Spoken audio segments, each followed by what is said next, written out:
और ये शरीर मालिक ने बता दिया भगत जी, ये जो देह है ये केवल परमात्मा की प्राप्ति के लिए मिलती है। और परमात्मा की प्राप्ति के मार्ग में यहाँ की जो बकवादे हैं ये हमने त्यागनी पड़ेंगी।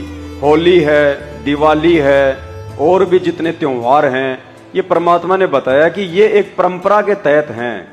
इनका भक्ति मार्ग से, वास्तविकता से कोई लेना देना नहीं है।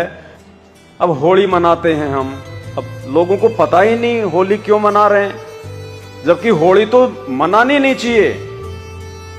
एक भगत की मौत का सवाल है। एक भगत को बेइज्जत किया गया था।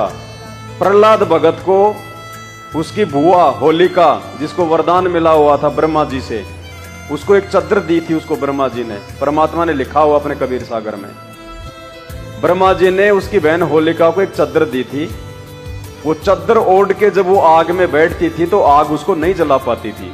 अब संसार को तो ये भी नहीं पता, संसार तो ये कहता कि होलिका को वरदान था, होलिका को वरदान था, वो आग में नहीं जलती थी। नहीं, होलिका को ब्रह्मा जी ने एक वो चद्दर दी थी, एक वो कपड़ा दिया था। उस कपड़े को ओढ़ के जब वो आग में बैठती थी तो उसको आग नहीं जला पाती थी। जैसे आजकल ये फायर ब्रिगेड वाले आते हैं, जब कहीं आग लगती है तो विशेष प्रकार का सूट पहन के जाते हैं, ये उसमें जल्दी से आग नहीं पकड़ती। तो ब्रह्मा जी ने ऐसे उसको एक चद्दर दिया था। अब वो होलिका अपने भाई के कहने पे, हिरण्याकश्यप के कहने पे, और भगत प्रहलाद को गोद में लेके बैठ गई। खुद तो उसने चद्दर ओढ़ ली और प्रहलाद से कहा कि बेटा देख, मैं भी तो बैठी हूं आग में, मैं भी नहीं जलूंगी, तू भी बैठ जा।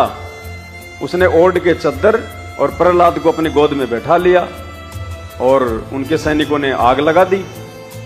अब वो तो मालिक का बच्चा था, नहीं आम बच्चा होता तो वो तो मर जाता वो जल के।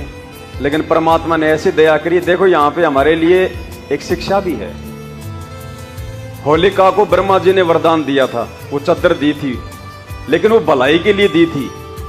भाई किसी के घर में आग लग जाए तो जाके तू चद्दर ओढ़ के तू उन लोगों को बचा के ले आ, तू जो है अपना बचाव कर लेना।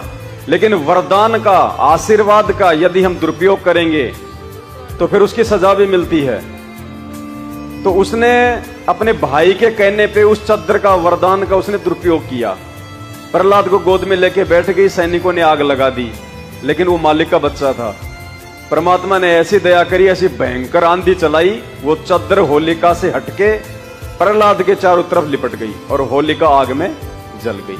उसके बाद परमात्मा ने शीतल हवा चला दी, आग ठंडी हो गई। तो हमें भी परमात्मा ने जो आशीर्वाद दिया है, हमें बहुत आशीर्वाद दे रखे हैं परमात्मा ने। सतगुरु रामपाल जी भगवान ने हमें जब परमात्मा नाम दीक्षा दे देते हैं तो साथ में बहुत सारे वरदान दे देते हैं। कौन कौन से वरदान?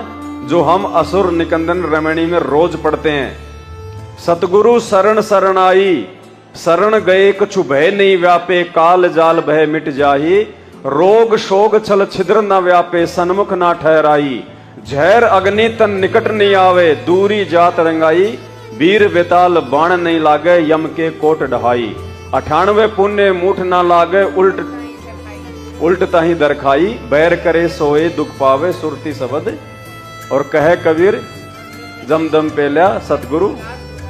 तो हमें परमात्मा ने इतने सारे वरदान दे रखे हैं कि जब तुम मेरे से नाम दीक्षा ले लेते हो और यदि तुम मर्यादा में रह के, मेरे वचन में रह के भक्ति करोगे, तो ना तो तुम्हारा जहर कुछ बिगाड़ सकता, ना ये आग तुम्हारा कुछ बिगाड़ सकती, ना पानी तुम्हारा कुछ बिगाड़ सकता। 98 प्रकार के जादू जंत्र मंत्र इस दुनिया में हैं जो एक दूसरे को जो है दुखी करते हैं। 98 प्रकार के जंत्र मंत्र भी तुम्हारे ऊपर काम नहीं करेंगे। अब इतने सारे वरदान दे रखे परमात्मा ने, हमें कोई रोग नहीं हो सकता। कोई भी हमारे साथ में धोखा करेगा, वो छल छिद्र करेगा, हमारे ऊपर अब जो है वो बेअसर हो जाएगा। हमें इतने आशीर्वाद दे रखे गुरु जी ने, इतने वरदान दे रखे नाम लेते ही। और यदि हम उनके नियमों को तोड़ेंगे, फिर हम उनके वचन को तोड़ेंगे, तो सारे वरदान ऑटोमेटिक फेल हो जाते हैं। तो दुनिया को पता ही नहीं, वहां तो एक भगत को बेचारे को जबरदस्ती मारा जा रहा है और दुनिया उस दिन जो है आनंद मना रही है, ढोलक बजा रही है। तो दुनिया को पता ही नहीं, इसलिए परमात्मा मना कर रहे हैं कि एक तो परमात्मा के बच्चे को जिस दिन मारा जा रहा था, उस दिन जाके परमात्मा ने उसको बचाया। और तुम हर साल होली मना रहे हो, फालतू में तुम इतना ईंधन जला रहे हो, धुआं इतना हो जाता है, वायु प्रदूषण इतना हो जाता है, तुम्हारा समय इतना बर्बाद हो जाता है। कोई कहीं से छुट्टी लेके आ रहा है, कोई कहीं से कोई छुट्टी लेके आ रहा है, तुम्हारा काम धंधा इतना थक रहा है। तो ये जो है भक्तों के हिसाब की परंपरा नहीं है। जगत को जब तक ज्ञान नहीं है, जब तक जगत होली मनाओ चाहे दिवाली मनाओ, लेकिन जब हम भक्तों को ज्ञान हो जाता है तो हमने अपना समय और समासे इन व्यर्थ की परंपराओं में बर्बाद नहीं करनी है।